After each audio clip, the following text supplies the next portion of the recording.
The United States may soon find the frequent high-level discussions Iran, Turkey and Russia are having harder to ignore. Both Russia and Turkey think the decision of the US to recognize Jerusalem as the capital of Israel is not helping the situation in the Middle East, Russian President Vladimir Putin said during a December 11 press conference in Ankara. The leaders were meeting for the 8th time in 2017, a sign of increasingly close relations after the nadir in November 2015 when Turkey shot down a Russian fighter jet. At the same time, Turkey has grown closer to Iran over the past few months. Together with the talks in Astana aimed at ending the Syrian conflict, Iran, Russia and Turkey are cementing ties as they plan the post-ISIS Middle East. If this trend continues, then it will have major ramifications for U.S. policy, the West and U.S. allies such as Saudi Arabia and Israel. Putin's December meeting with Erdogan came in the context of Erdogan's call for an emergency meeting of the Organization of Islamic Cooperation to condemn President Donald Trump's decision to recognize Jerusalem as the capital of Israel. Russia already recognizes West Jerusalem as the capital of Israel, but wanted to show Turkey that it is sympathetic to Ankara's position. At the same time, Turkish and Russian officials were finalizing a deal to sell Turkey the S-400 missile system. Buying Russian military equipment is symbolic of the fact that Turkey and Russia, which have backed different sides in the Syrian conflict, see much to be gained by working together. Turkey was able to convince Russia to postpone a peace congress scheduled for Sochi in November. According to Erdogan's spokesperson Ibrahim Kalin, the main sticking point was Russia's invitation to the Kurdish PYD party, which controls the People's Protection Units or YPG in eastern Syria. Turkey views the YPG as part of the Kurdistan Workers' Party and as a terrorist organization. However, Russia has had amicable relations with the PYD over the years of the Syria conflict. This may now be changing as Moscow looks to Ankara.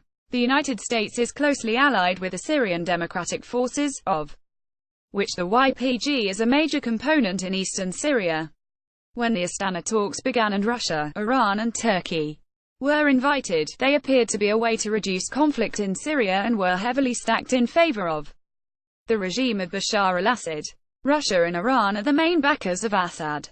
The talks have been successful at creating de-escalation zones in Idlib and southern Syria near Jordan and Israel.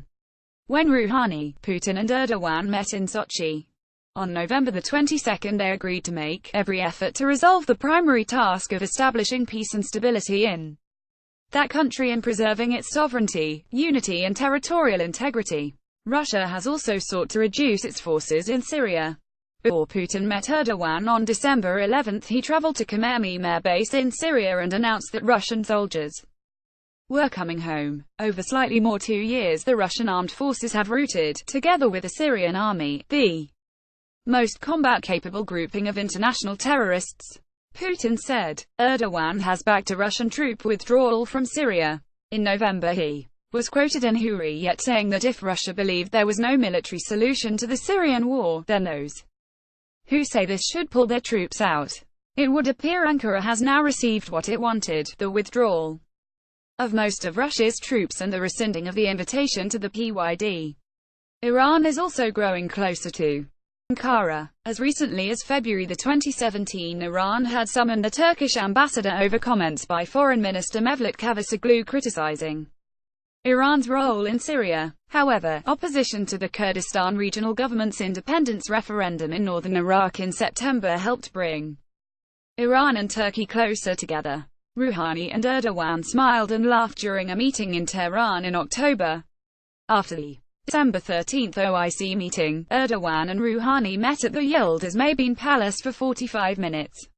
They shared their common opposition to Trump's Jerusalem move. On Jerusalem and on Kurdistan, Iran and Turkey share similar views.